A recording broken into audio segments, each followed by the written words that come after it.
What if the bride's plan to publicly humiliate an old classmate backfired when that nobody turned out to be the billionaire everyone's careers depended on? Maya Brooks didn't expect her morning to start with a wedding invitation. She sat alone at her modest kitchen table, sunlight slanting through the blinds, casting long lines across the stack of unopened mail. Most of it was bills or flyers, things she'd long grown used to ignoring. But the thick ivory envelope in her hands was different. Heavy. Expensive. Her name was printed in gold calligraphy on the front. Inside was a card stamped with gleaming foil and an extravagant scent of perfume. "Dearest Maya," it read, in looping cursive, "it would mean the world to me to have you at my wedding.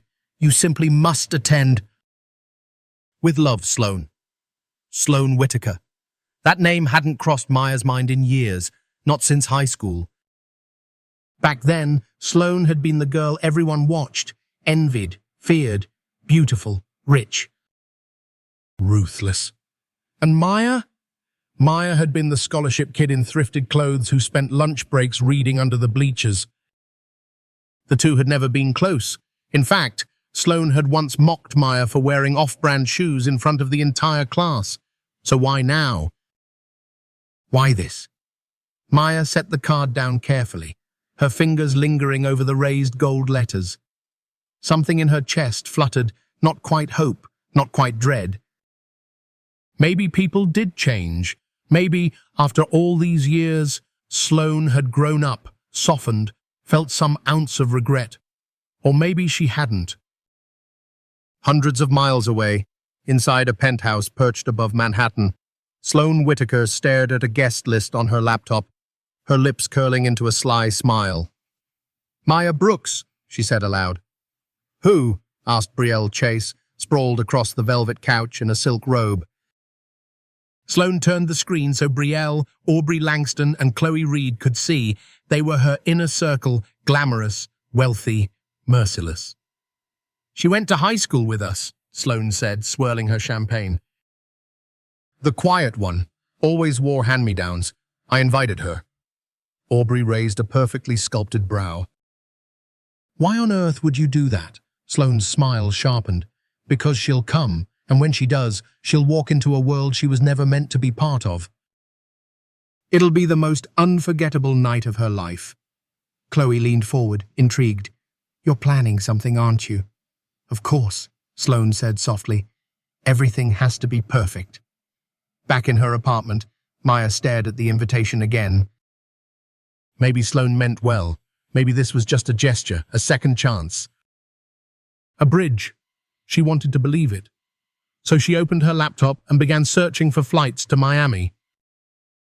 What she didn't know was that every detail of her invitation, from the envelope to the scent of the card, had been chosen to lure her into a setting carefully crafted to make her feel small.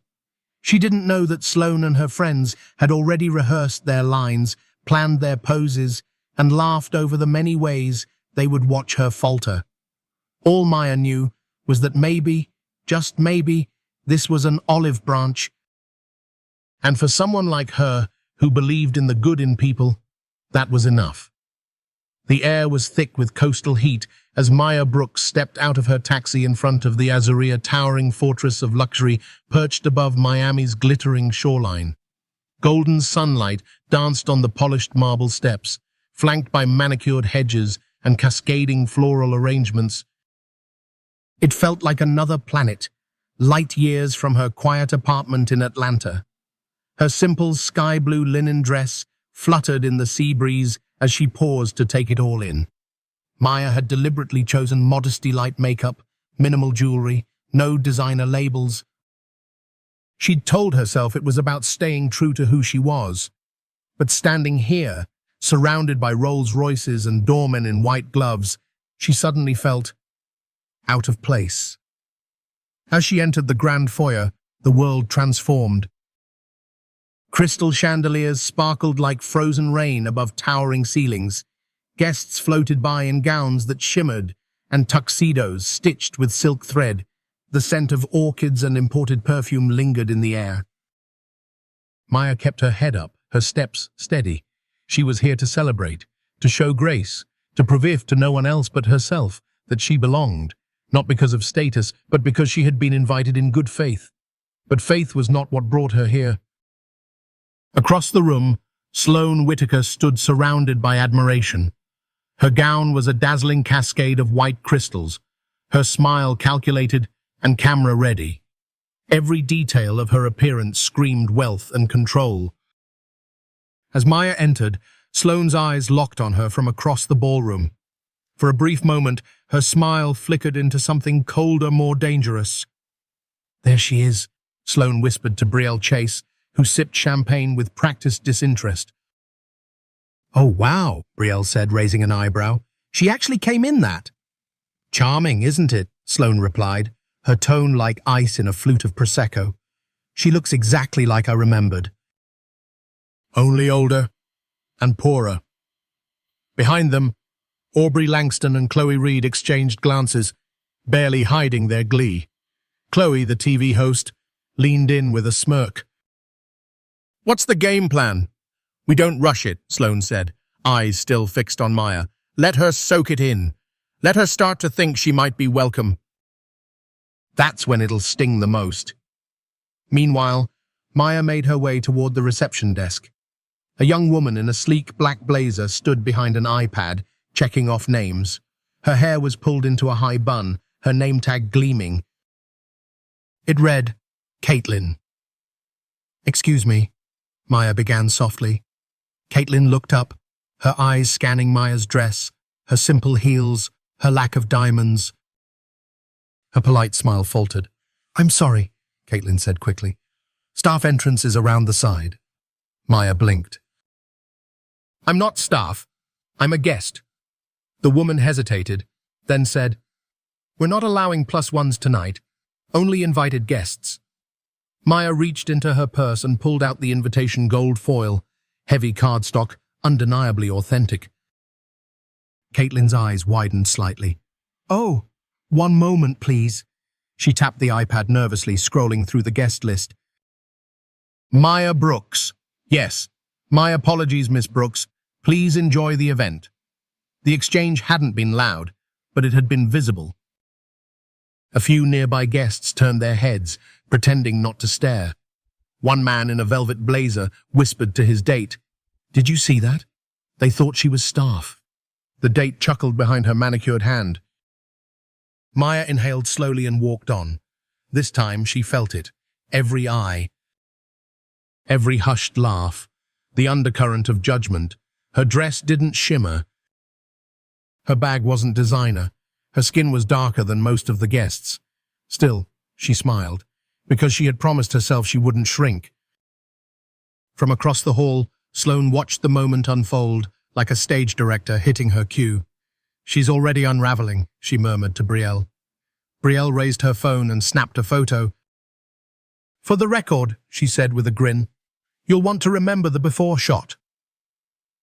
Near the center of the ballroom, Maya found a spot near a floral arrangement and stood alone for a moment, observing. She recognized no one. No one recognized her. Servers passed by, offering champagne flutes and hors d'oeuvres she couldn't pronounce. She declined with a polite nod, trying to ignore the subtle glances, the soft snickers trailing behind her. She found herself near the guestbook table and reached for a pen. As she leaned over to sign, a soft voice purred behind her. "Darling, you made it."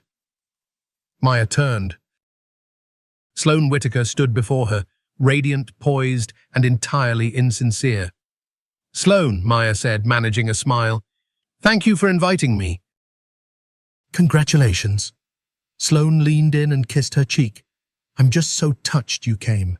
It means everything." Maya stepped back, puzzled by the odd glint in Sloane's eyes. Behind her, Brielle, Aubrey, and Chloe hovered like perfume-scented shadows, watching, waiting. "I hope everything's been wonderful so far," Sloane added sweetly, before turning to glide back into the crowd. "We're just getting started." As Sloane left, Maya looked around again and for the first time felt truly alone. She didn't know it yet, But every moment since her arrival had been a chess move.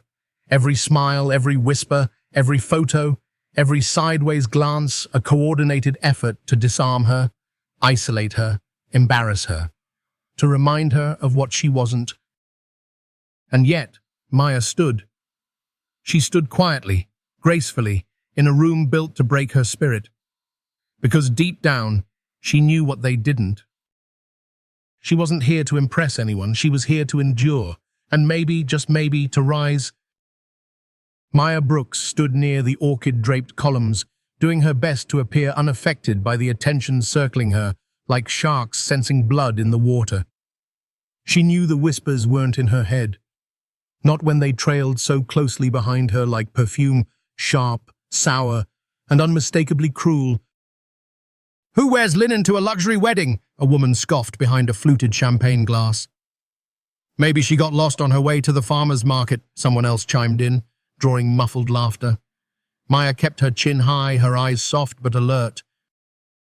She had faced this kind of scrutiny before at job interviews, at boardrooms where she wasn't expected to speak, and in lobbies where she was mistaken for staff. She thought she was prepared. But this was different. This was orchestrated. From the shadows of the ballroom, Sloane Whitaker watched it all unfold with a look of pure satisfaction. Her friends stood close. Brielle Chase, phone already in hand, Aubrey Langston, sipping wine with her usual detached smirk, and Chloe Reed, running commentary like she was covering a red carpet disaster. "You really outdid yourself, Sloane," Brielle whispered, tapping her screen to snap a zoomed-in shot of Maya from across the room. "This is going viral." "She's trending on my stories already," Chloe added, not even pretending to hide her amusement. Aubrey leaned in, tone syrupy with venom. "She's so brave showing up like that. It's almost inspiring." "If it weren't so pitiful." Sloane didn't answer. She didn't need to. The smirk on her face said it all. This wasn't about just humiliating Maya. It was about erasing her dignity in front of a room full of people who'd never give it back. Near the long banquet table, Maya tried to create space between herself and the judgmental energy swirling in the air. She took small sips of sparkling water, scanning for a familiar face, but found none. A server passed by, then another. Then a pause. "Maya Brooks?" a voice asked, crisp and cool. Maya turned. A tall brunette woman with an updo and clipboard stood before her. She wore an earpiece and a small microphone, the kind wedding planners used when managing multi-million-dollar events. "Yes? I've been asked to escort you to a different section," the woman said with a polite but firm smile. "The bride has arranged something special." Maya hesitated. Special section?" "Of course," the woman said smoothly. "This way, please." Across the ballroom, Sloane watched the moment with glittering eyes. "It's time," she said. Maya was led through a side hallway into a smaller chamber filled with photographers and lighting setups. A backdrop was staged with the wedding hashtag and logos of luxury brands sponsoring the event. High-end influencers took turns posing in front of it like it was Fashion Week. The planner gestured. "Please stand here." Maya blinked. "I'm sorry. What is this?" Before she could answer her own question, Brielle, Aubrey, and Chloe appeared like clockwork, walking into frame with artificial warmth and gleaming smiles. "There she is," Brielle sang, slipping an arm around Maya's shoulders and pulling her close like they were old friends. "She's the highlight of the night," Chloe added, raising her phone and hitting record. Click, flash, snap. It happened fast. Too fast.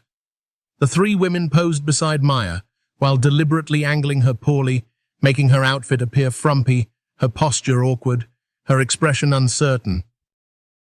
The photos were posted before Maya could even process what had happened. Captions followed. "This year's boldest look, Heart Thrift Chick." A fearless fashion moment, or not. Sometimes confidence really is everything. Within seconds, the comments poured in.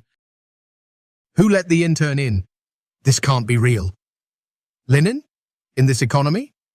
Maya stared at the screen as someone shoved it in front of her. It was her, standing in a sea of glittering couture, looking like a misplaced extra in a film about wealth she'd never touch. Something inside her cracked but didn't break. "I'd like to go back inside," she said, her voice firm but steady. The planner hesitated, unsure what to do without further instructions. Maya didn't wait. She walked herself back to the main hall. Back inside, the energy had shifted. More eyes followed her. But now they weren't just curious, they were laughing. She passed a group of women whispering behind jeweled hands. A man raised his drink in mock toast. Someone pretended to stumble into her path, only to call out theatrically, "Oops, didn't see you there." The cruelty was seamless. Polished. Practiced.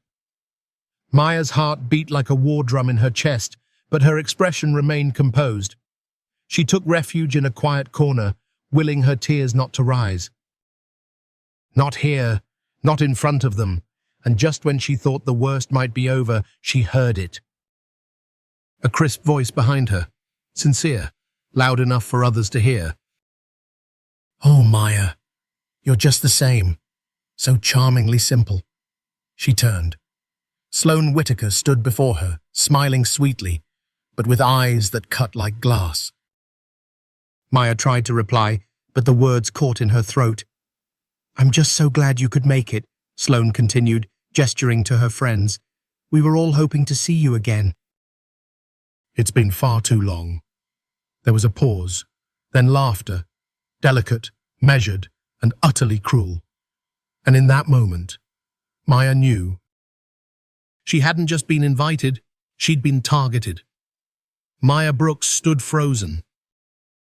Sloane Whitaker's saccharine voice still echoed in her ears like static. All around, the ballroom gleamed with candlelight and soft music, yet everything felt sharp, each whisper, each stare like glass on skin. She smiled. Just barely. Not because she felt fine, but because that's what dignity looks like when everything inside you is shaking.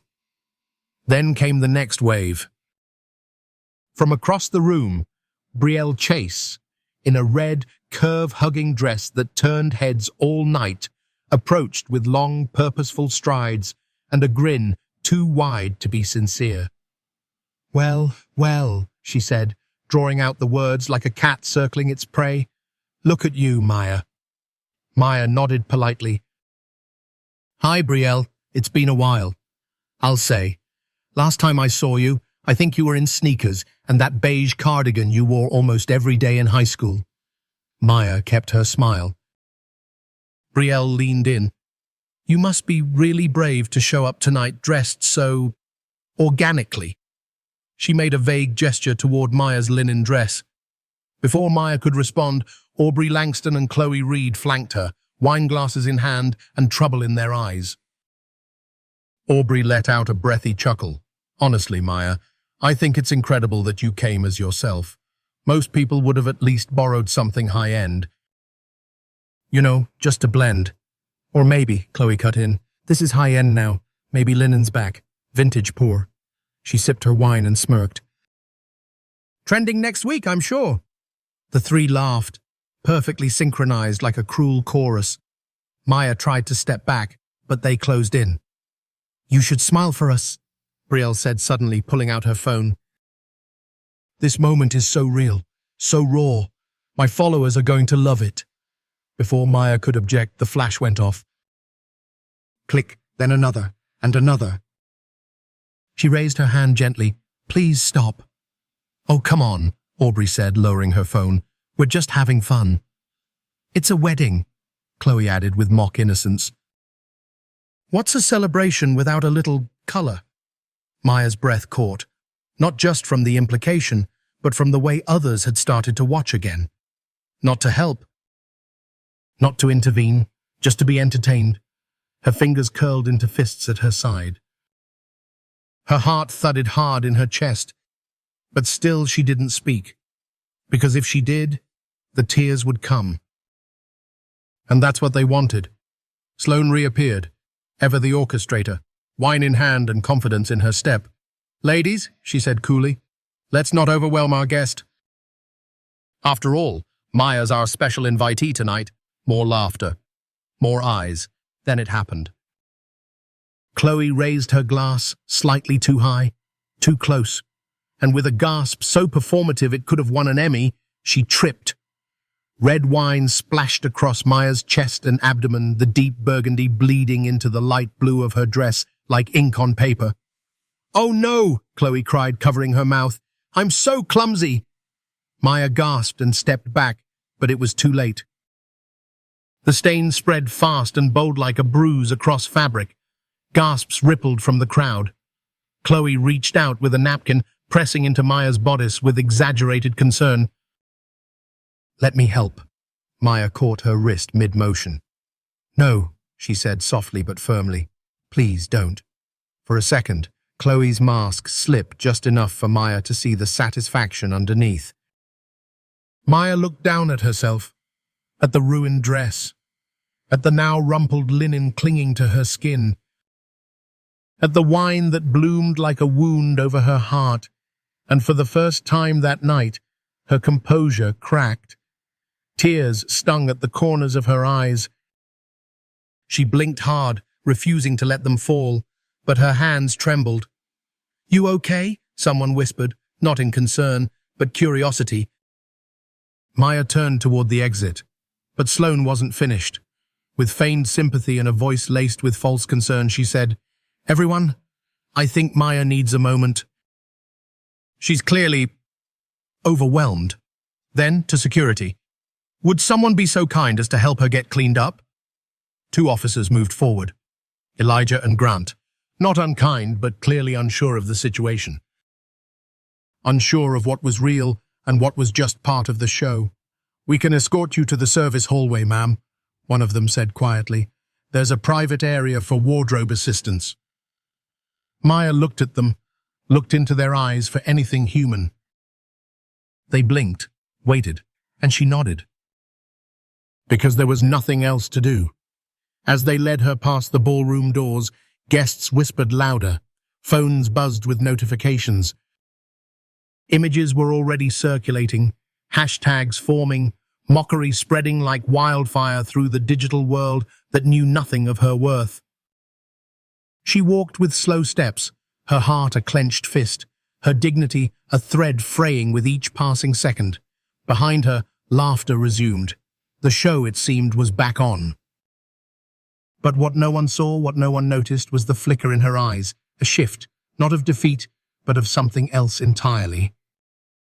A reckoning, because even the kindest souls can break, and when they do, they rise differently.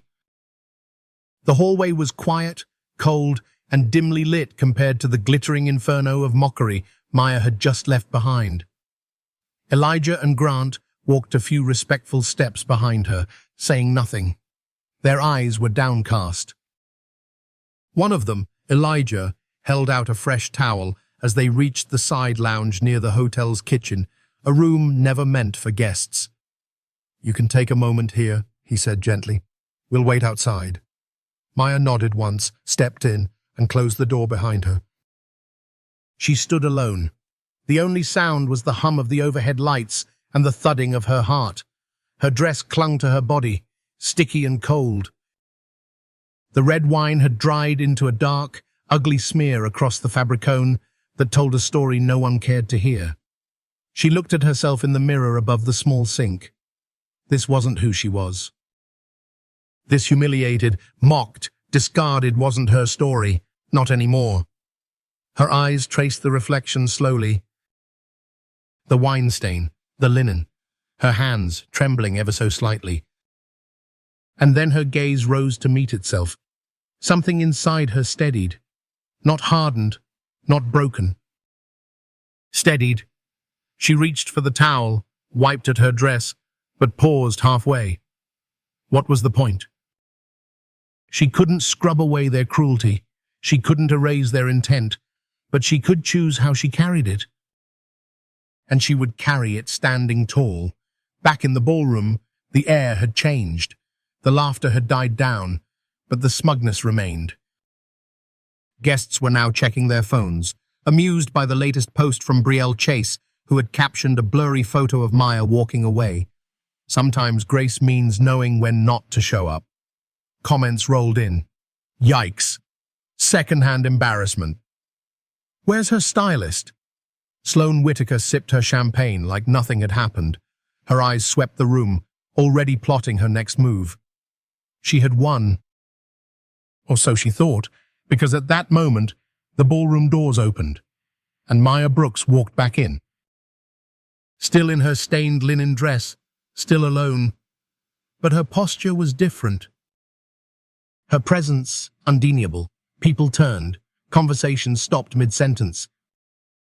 She walked slowly, purposefully, with her head high. Not defiant, unapologetic. She didn't need to scream to be heard. She didn't need to demand attention. She had become the center of the room simply by refusing to vanish. From across the hall, Chloe Reed leaned toward Sloane and whispered, "She came back." Sloane's smile faltered for the first time. "She should have stayed hidden," Brielle muttered. "This is pathetic." But Aubrey didn't speak. She just watched. Because even she could feel it. Something had shifted. Maya reached the center of the room and stopped. She didn't search for allies. She didn't explain herself. She simply stood. And slowly, quietly, people started to look away. Not out of boredom, but out of shame. Not everyone, no. Some still whispered, some still laughed behind champagne flutes, but the mood had changed. She wasn't the joke anymore. She was the mirror, and they didn't like what they saw reflected back. A waiter passed by and offered her a clean napkin. He didn't say anything, just gave a small nod, the kind that says, "I saw, and I'm sorry." Maya accepted it with grace. She wiped her hands and held onto the napkin, not as armor, but as a reminder of everything she had endured and everything she had chosen not to become. Then she turned and locked eyes with Sloane. Across the ballroom, beneath layers of designer silk and diamond light, Sloane's expression remained calm.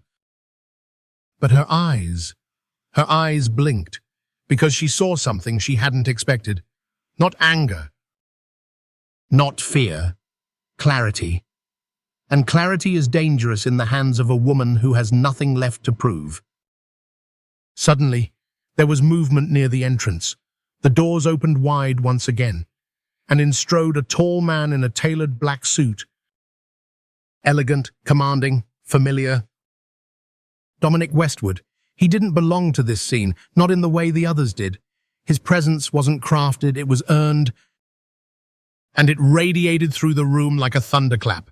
Gasps rippled, phones rose, whispers surged. Sloane turned pale, because Dominic Westwood wasn't just another billionaire, he was the billionaire. And no one had known he was coming, least of all her. He walked past the stunned crowd, his eyes fixed only on one person. Maya. She saw him, and for the first time all night her face softened. "Sorry I'm late," he said, stopping just before her. "You're here now," she replied, and he nodded. Then turned to the room. The silence was deafening. Then came his voice, firm, steady, and low, but it cut through every corner of the ballroom. "The woman you mocked, filmed, and ridiculed," he said calmly, "is my wife." A collective intake of breath. "Her name is Maya Brooks Westwood," he continued, his hand gently resting on hers. "And you didn't just try to humiliate her tonight. You revealed yourselves, all of you."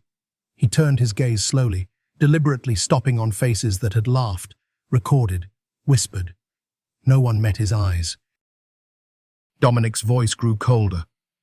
"I've spent my life building empires, but I would burn them all to the ground for the woman standing beside me." Then, more quietly, "She is 10 times the woman anyone here could ever hope to be." The crowd stood motionless. And in the center, Maya stood not hidden, not broken, but seen, fully. Finally, the room stood frozen. For a long moment, Not a soul moved. Not even the chandeliers dared to sway. The only sound was the quiet clink of a glass. Someone fumbled and caught just in time. Maya Brooks Westwood stood at the center of it all, wine-stained dress and all, beside her husband, Dominic Westwood, whose name alone sent boardrooms scrambling and stock prices soaring.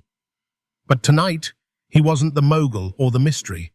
Tonight, he was just a man defending his wife. Dominic stepped forward slightly, voice still low and deliberate. "I'm ashamed of what I've seen here tonight, not just as Maya's husband, but as a human being." He scanned the crowd. "I watched as some of you laughed, mocked, filmed, and humiliated a woman who has done nothing but walk into this room with kindness and dignity." His gaze shifted and landed squarely on Sloane Whitaker, who now looked like she'd forgotten how to blink. "Maya didn't come here uninvited. She was asked to attend," he said pointedly. "By someone who clearly never intended to welcome her." Sloane straightened her spine, forcing a smile. "Dominic, I think there's been a misunderstanding." He cut her off with a raised hand. "There is no misunderstanding. There's only cruelty, masked as decorum." Around the room, guests began lowering their eyes. Phones were slowly tucked away. The air felt heavier now, not just with guilt, but with recognition. This wasn't just a wedding. It was a reckoning. Dominic's voice softened, but it still carried. "Some of you seem surprised that Maya is my wife, that someone like her could be loved, respected, chosen."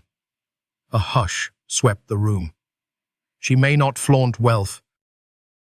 She may not post her life for strangers, but Maya is the co-founder of Westwood Global. Every charitable foundation we've built, every school we've funded, every hospital wing with our name or fingerprints are all over it." Whispers rippled like wind through trees. Maya said nothing. She didn't need to. Her silence now spoke louder than any defense. Dominic wasn't finished. "She's also the one who believed in your groom, Ethan Monroe, when no one else did. She reviewed his first pitch deck, introduced him to our investment team, and vouched for him when others dismissed him as inexperienced." All eyes turned toward the man standing near the altar, Ethan. He looked shaken, red-faced, silent. Sloane turned toward him, desperate. "Ethan, please!" But Ethan stepped forward slowly, his expression grim. "Sloane," he said, voice tight. "Is it true? Did you invite Maya just to humiliate her?" Sloane swallowed hard, struggling to maintain control. I didn't mean for it to go this far." "That's not a no," he replied. He looked at Maya, then at Dominic, then back at the guests, many of whom had been complicit with their silence. "I'm sorry," he said, his voice cracking just slightly. "I had no idea any of this would happen. Maya, Dominic, you both have done more for me than I ever deserved. If I had known, I would have never let this go forward." Dominic nodded once. Maya finally spoke. "I appreciate your words, Ethan," she said, her voice calm and clear. "But this wasn't just about me. This was about what people think they can get away with when the cameras are on their side and power is in their corner." She looked at Sloane. "And how quickly kindness is mistaken for weakness." Sloane, cornered, folded her arms, her voice rising in defense. "You don't belong in this world, Maya. You never did." Maya blinked slowly. "Then why did you invite me?" The question landed like a slap. Sloane had no answer. Around them, the guests remained quiet, unsure where to look. It was Ethan who finally broke the silence. "I'm calling off the wedding," he said. Gasps followed, a collective shockwave through the gilded ballroom. "I won't start a life with someone who takes joy in tearing others down," he said simply. "What you did tonight, Sloane, it showed me everything I needed to know." Sloane stared at him, stunned. "You're serious?" she whispered. Ethan nodded, dead serious. He turned to Maya. "I owe you so much more than an apology." "You owe it to yourself to be better," Maya replied gently. Dominic placed a hand on her back. And just like that, the balance of power in the room shifted entirely. No longer the target, Maya had become the center. not of pity, but of truth. As guests began murmuring apologies and shifting uncomfortably, Harper Lane, Dominic's assistant, arrived at his side with her tablet in hand. "We've already pulled the social media posts and forwarded them to our legal team," she whispered. Dominic nodded. "No lawsuits," Maya said quietly. "Let them sit with it. Let them carry the weight of their actions." Dominic looked at her with admiration and deep affection. The woman who had been dragged through public embarrassment just an hour ago now stood taller than anyone in the room. "I'd rather they learn than run," she said softly. A pause, then she smiled. "And anyway, I'm not done yet." No one rushed to defend Sloane Whitaker. As the final words of Ethan Monroe's cancellation echoed through the grand ballroom, the crowd that had once hung on Sloane's every word now shifted uncomfortably, glancing at her, then quickly looking away. She stood alone. The white of her wedding gown, once a symbol of triumph, now seemed too bright, too heavy, as if the dress itself had become ashamed of who wore it. Maya Brooks Westwood had said nothing more. She didn't need to. She had already said enough. Her dignity, her stillness, her strength had said everything. Dominic stood beside her, unwavering. Harper Lane quietly passed him a phone, showing him a trending feed. "Justice for Maya, #know your worth, the linen dress, thousands of posts, millions of views. Every moment captured, shared, dissected. The internet, swift and merciless, had turned its gaze from Maya to the real villains of the evening. Brielle Chase, Aubrey Langston, Chloe Reed, and of course Sloane. They had tried to make a spectacle out of kindness. Instead, they had become the cautionary tale. At the back of the room, Aubrey quietly slipped off her heels and tried to blend in with the hotel staff. Her phone buzzed every few seconds, endorsements dropping, board members withdrawing support, stockholders demanding statements. She opened Instagram. Her follower count was dropping by the hundreds every minute. Chloe was worse off. She had live-streamed the wine incident. Her network had already pulled her evening slot. Her agent had left a voice message that began with, "How could you be this stupid?" and ended with, "You're on your own." Brielle just stood frozen, staring at her own post, watching the comments pile in. "This is bullying, plain and simple. You deserve to lose every sponsor you ever had. Maya handled herself with more class than you ever will." Sloane, however, didn't move. She stared across the ballroom, her jaw set, eyes empty. She had planned every detail of this evening for months. She had curated the guest list, the catering, the hashtags, and yet somehow the only part that went viral was her downfall. She turned to Dominic, then Maya. "There's still time to fix this," she said. "If we all say it was a misunderstanding." Maya looked at her, not with anger, but with calm. "Don't," she said softly. "Don't pretend you didn't know exactly what you were doing." Dominic stepped forward. "And don't assume the world will keep forgiving people like you just because you're pretty and well-connected." Sloane flinched. Around the room, people were beginning to approach Maya. Slowly, gently. A hotel manager bowed his head slightly and offered a quiet apology. A retired judge extended his hand and said, "Thank you for your grace tonight." A young woman, just 20-something, whispered, "You made me feel seen." Maya accepted each with humility. She didn't gloat. She didn't rub it in. She simply received, because that's what dignity does. It doesn't shout. It doesn't dance on someone else's ashes. It simply is. As the crowd shifted from observers to repentants, Dominic leaned in and whispered, "They're asking if you'd like to speak."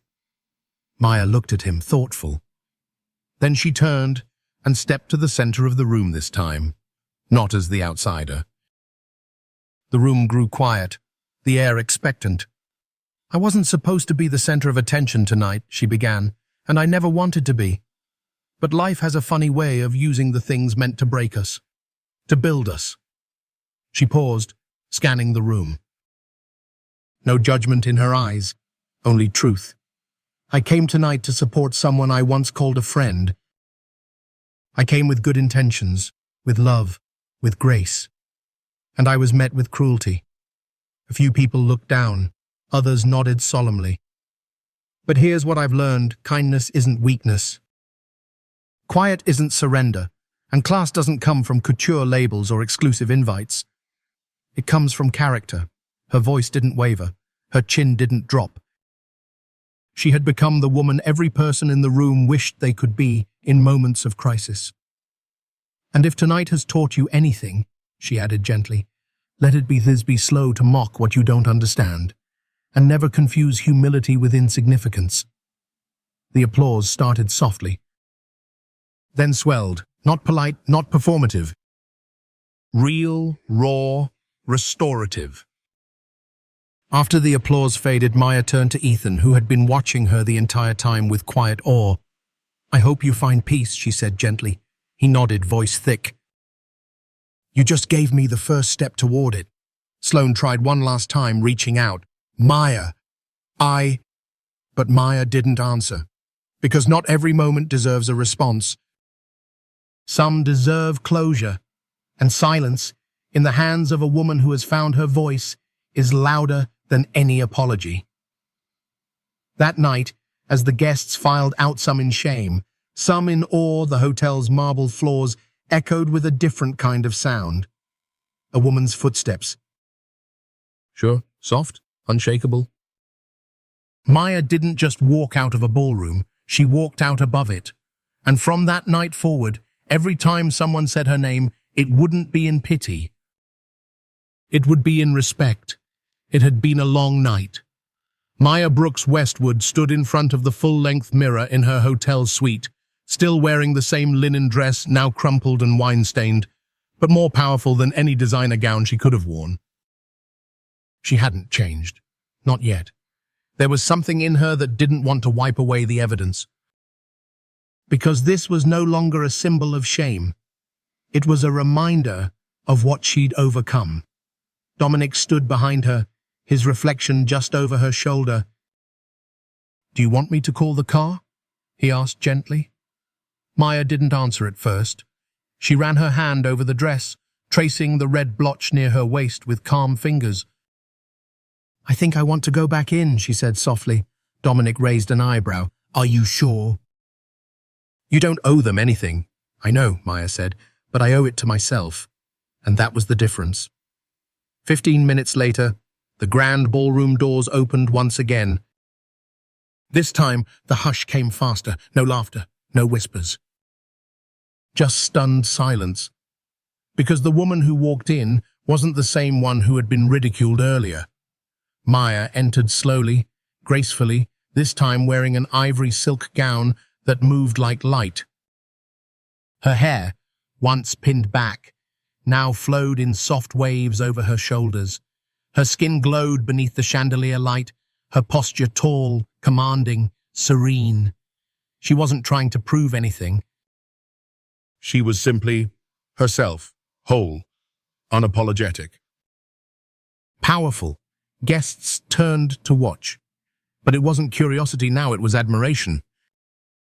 People stepped aside without being asked. Eyes dropped, not in shame, but in respect. The music softened. Conversations halted. At the far side of the room, Dominic waited for her, his eyes full of quiet pride. Beside him stood Ethan Monroe, who bowed his head gently as Maya approached. Maya, he said, voice sincere, I just want to say again, I'm sorry. She studied him for a moment, then gave a warm nod. I know you are. And I hope you remember what it feels like to stand up when it matters. Ethan's eyes glistened. I will. I swear it. Maya stepped forward into the crowd, and something remarkable began to happen. Guests who had once looked down on her now came forward, humbled, open. A woman in her 60s wearing a pearl choker and long gloves reached out. I judged you the moment you walked in, she said softly. I'm sorry. Thank you for reminding me how wrong I was. A young black server, no older than 20, whispered as he passed, "You made us proud tonight, ma'am." One by one, people offered apologies, respect, even admiration, and Maya accepted them all with grace. Not because she needed validation, but because they needed forgiveness, and she had it to give.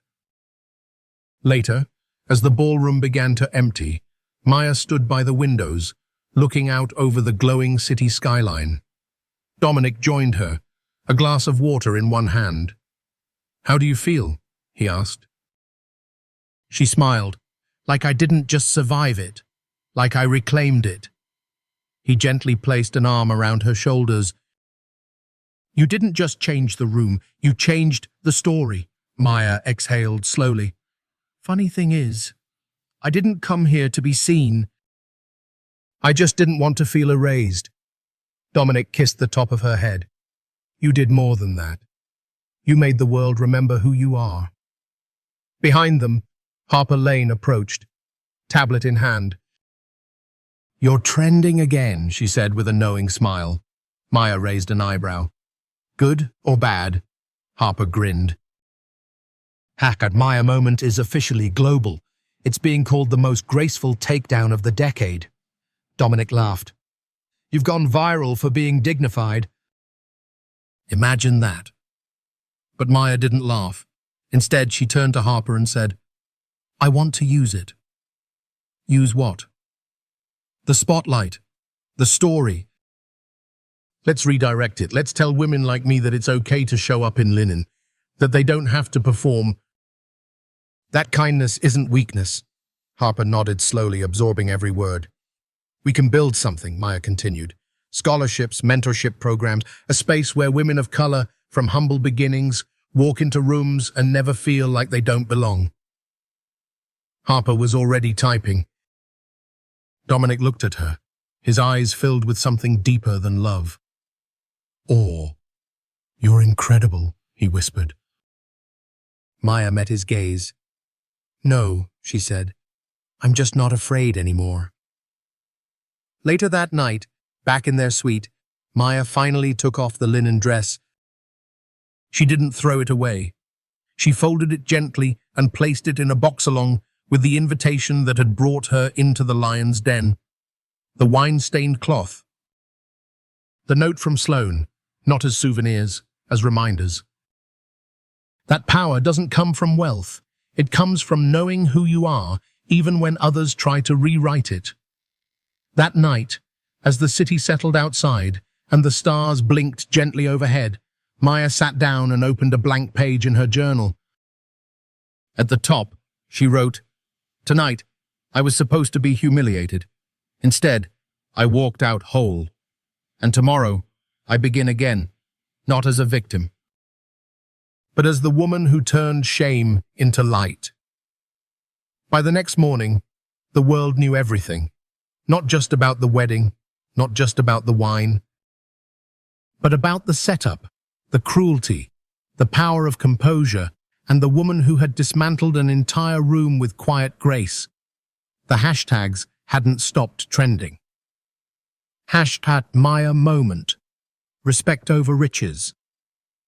The linen dress, Westwood wife. Dignity wins. Maya Brooks. Westwood had gone viral. Not for clapping back, not for lashing out, but for standing still while the world tried to humiliate her and letting truth do the talking. Talk shows picked up the story. Commentators, influencers, even news anchors leaned into the narrative like it was the moral reset button they didn't know they needed. She didn't fight back with hate. She fought back with character, said one host on national TV. If you've ever felt judged for being the wrong kind of guest, Maya Brooks just became your voice, another journalist tweeted. Even strangers who hadn't seen the live footage began reposting screenshots of Maya standing tall in that wine-stained dress, eyes forward, chin lifted. This is what Grace Under Fire looks like. She didn't just walk back into the room, she reclaimed it. By noon, the fallout had begun. Brielle Chase lost 2 major endorsement deals. Chloe Reed was placed on indefinite leave from her network.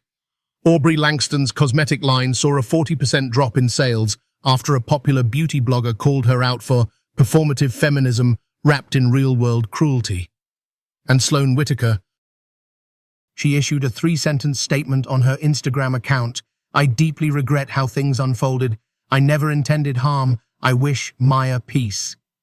The comment section exploded. "You invited her to humiliate her. This apology is as fake as your wedding. Peace, after what you tried to destroy." Her PR team deleted thousands of comments, but it didn't matter. The damage was already done. The internet had seen the full arc from betrayal to dignity, from cruelty to consequence. And for once, it chose the right side. Meanwhile, Maya stayed silent, not out of fear, not out of strategy, but out of something rarer: clarity. She didn't need to prove anything anymore. She wasn't a trending topic, she was a testimony. Behind the scenes, Harper Lane fielded media requests, foundation invitations, and speaking engagements. Maya turned down most of them. "I don't want to be a symbol," she told Dominic. "I just want to create something that outlasts this moment." Dominic smiled. "Then let's build it." That afternoon, Maya did post one thing: a single photo, not of the gown, not of the ballroom, not even of her and Dominic, just a photo of the folded linen dress wine stain, and all placed on a chair, with sunlight spilling through the window behind it. The caption was short: "You can try to shame a woman like me, but I'll wear the truth like armor. And I'll still walk back in." It received over 2.1 million likes in the first 24 hours, and then came the comments. Not from influencers, but from women. "This healed something in me I didn't know was broken. I've been Maya in my own life. Thank you for showing me I'm not alone. My daughter and I watched your story together. You gave her an example I couldn't teach in words." Somewhere in a small town in Mississippi, a teenage girl wore her natural curls to school for the first time. In a New Jersey office, a woman declined to laugh along when her co-workers mocked another's clothes. In a boardroom in Chicago, a black executive brought up Maya's name during a diversity and ethics meeting, and no one dared brush it off. The ripple effect had begun, not because Maya fought to be viral, but because she lived with such conviction that even the world had to stop and take notes. That night, as the sky turned a deep indigo, Maya and Dominic sat quietly on their rooftop terrace. The wind was soft. The city below buzzed faintly, unaware that history had shifted in the heart of one woman. "I didn't think it would go this far," Maya said, voice hushed. Dominic looked at her. "What do you mean?" "I just wanted to survive that night," she whispered. "Instead, now they're saying I inspired people, that I made them stronger, better." He reached for her hand. "You did?" Maya paused, eyes glossy but proud. "Do you think it lasts?" she asked. "The awareness, the change?" Dominic leaned back and looked up at the stars. "If even one person makes a different choice tomorrow, because of you today, then yes, it lasts." Maya nodded slowly. Then she looked at her phone, paused, and smiled. "I think I'm ready to speak now," she said. Dominic raised an eyebrow. "To the media?" "No," she said. "To the girls who've been told they don't belong. To the women who've been pushed out of rooms they helped build. To the people who mistake silence for weakness." She opened a blank document. At the top she wrote, "Let me tell you what happened when they tried to embarrass me." Because Maya Brooks wasn't just reclaiming her space, she was building a bigger one for everyone who had ever been made to feel small. 6 months had passed. The headlines had moved on. The hashtags had faded from the trending pages. The cameras had turned elsewhere.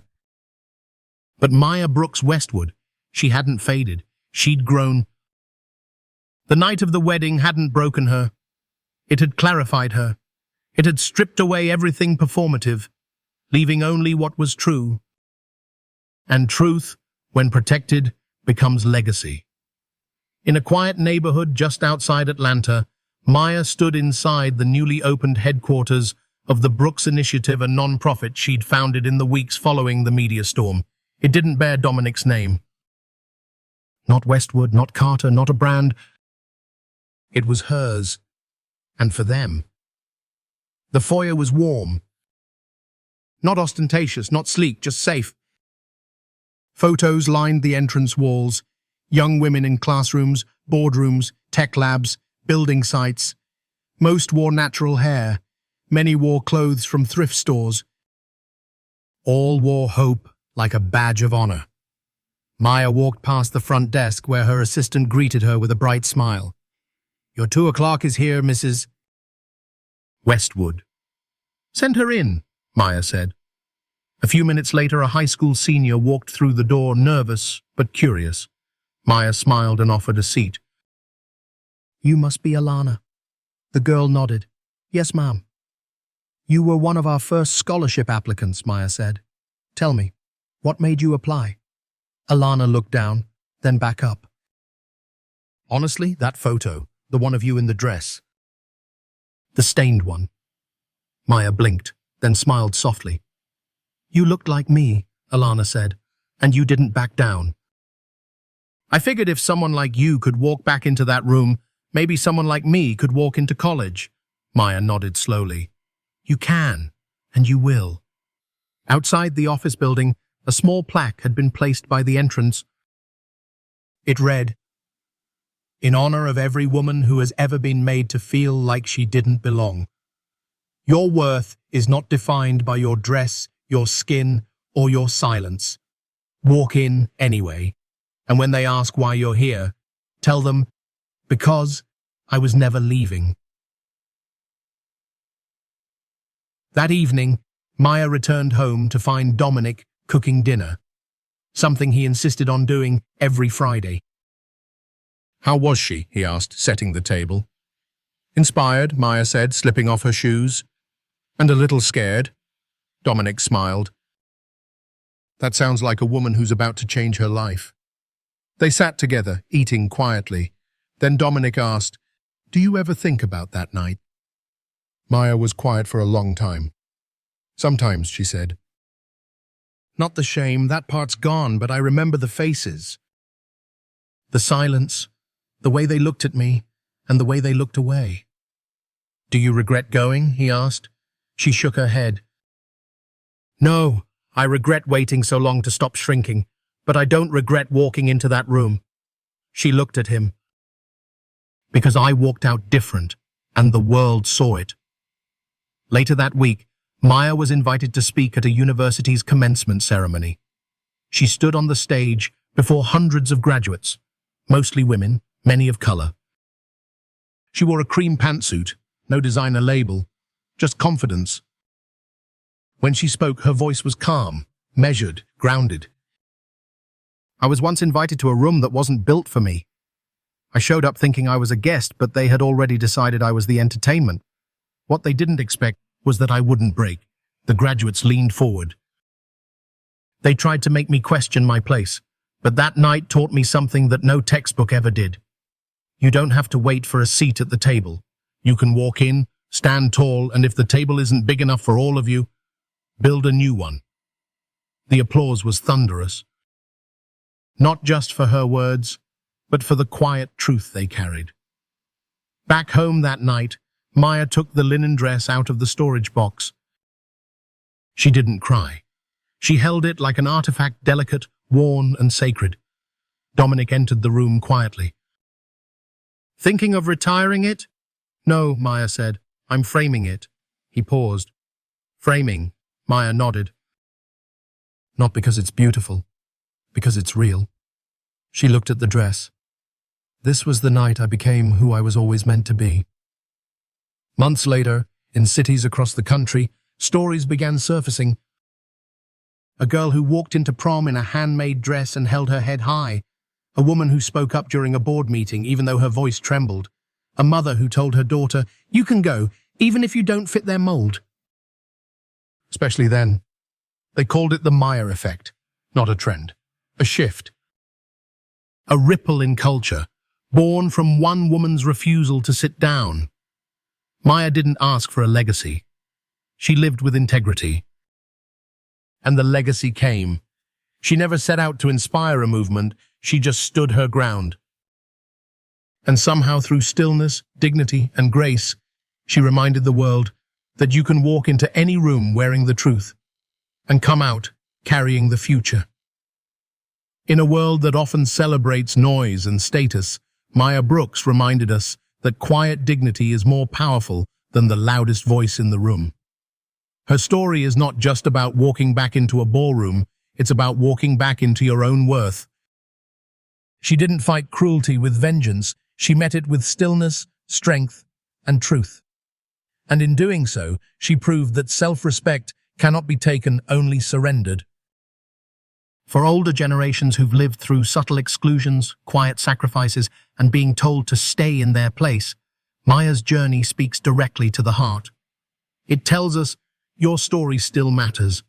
Your presence still commands weight. And sometimes, the strongest thing you can do is stand tall, say nothing, and refuse to leave. The lesson? You don't need to change yourself to belong. You only need to remember who you are and never let anyone make you feel small for it.